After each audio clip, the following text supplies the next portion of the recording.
अस्सलामुअलैकुम दोस्तों, welcome back to our channel find Urdu. Deponent.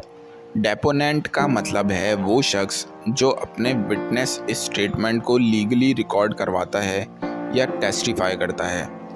Deponent अक्सर कोर्ट्स में अपने स्टेटमेंट को ओथ पर कंफर्म करता है और वो डॉक्यूमेंट या एफिडेविट पर साइन करता है। ये लीगल प्रोसीडिंग्स में बहुत इम्पॉर्टेंट होता है और किसी भी केस के लिए डेपोनेंट का witness statement critical role play करता है।